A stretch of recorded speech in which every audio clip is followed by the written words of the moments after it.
This is Forge Daily with Mackenzie Barwell on the Forge Audio Network.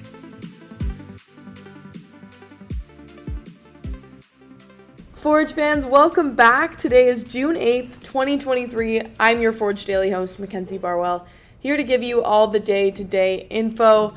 We've got a game day quickly approaching here. One more day of training until Pacific FC meet Forge here at Tim Hortons Field Saturday at 7 p.m.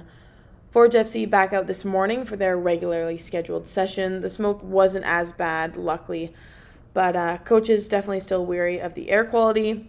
Aside from that, a little condensed 11v11 to finish training today, focusing on playing out through the back. Lots of touches for the center backs and midfielders in that 6 and 8 position, which is pretty on par for Forge FC, as I briefly mentioned yesterday when talking about the 600 passes Manjikar James has racked up this season. But today, a big announcement. If you have not already heard the news, this month's goalkeeper of the month is none other than Triston Henry. I was able to pull him aside at training today to get some comments from him, but before we get into that, let's go over what we saw from him in May. All right, where do I even start here? Henry registered 4 game appearances, keeping in mind that Chris Kalongo made his debut against Vancouver FC on May 19th.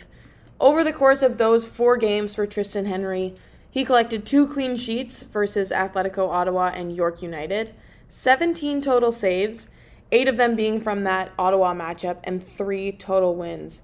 Henry was also featured in the CPL's Team of the Week twice, both the first week of May and last week. Bobby said it in yesterday's episode, what you've seen from Triston Henry is consistency. So, although he's had these standout performances within the past few weeks, he's been making a name for himself throughout his entire time with Forge FC. Even looking back at 2019, his name has been consistently mentioned in conversations around the league for most shutouts, most saves made, and the Golden Glove, which he took home in 2020. I've had a few conversations with him now, and truly he is one of the most humble players that I've spoken to. For a guy with some impressive personal stats, he remains calm and talking about his accomplishments, and to him it just boils down to doing his best for his teammates. Here's an example of the kind of response you can expect from Triston Henry. This is a clip from the press conference following his 8-save performance. What can you say about your performance today? And, a lot of quality saves in the second half. Thank you. Yeah, I think maybe it's a little bit of fatigue and the heat and all the travel we've been doing. But like I said, all I try and do is just keep our team in the game. And when I'm called upon, just try and do my best for them. And that's all I try and do. And luckily, I was able to show off a bit of my quality today and help the team get a win. Like I mentioned earlier, I was also able to talk to Triston following practice this morning. Here were some of his thoughts on his award this month. Congratulations on Goalkeeper of the Month, coming up with some big saves and some crucial moments. What does it mean to kind of get that recognition from the league? Do you see it as motivation, or do you kind of just, keep a level head and not think about it too much? Yeah, it's good recognition, of course, but like you said, you don't want to make too much of it. It's just the beginning of the season, really, and you just want to keep a level head and just keep going in this trajectory, hopefully.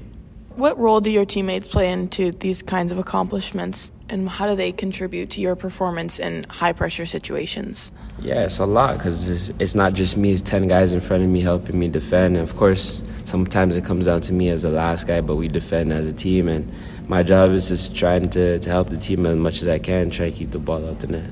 And how about playing at home? Is there kind of a confidence boost that you get after building such a strong relationship, not only with the team, but the Forge community overall? Yeah, of course, the fans have always been good to us and good to me here. I love hearing the O. Henry chant and stuff like that. And, of course, you do get that extra confidence with them behind you here at Tim Hortons Field. Okay, last question about the Skittles. I know it's your pregame ritual. Can you please tell us where, is there a stash somewhere? Do you have them in the change room? I have a stash of 30 of them in my car. So before every game, I just take one out and I pack it with me. But yeah, I do have one for every single game. 30 packages or 30 Skittles individually? No, 30 packages, family size. What? All right, there you have it. 30 packs of Skittles ready to go at all times.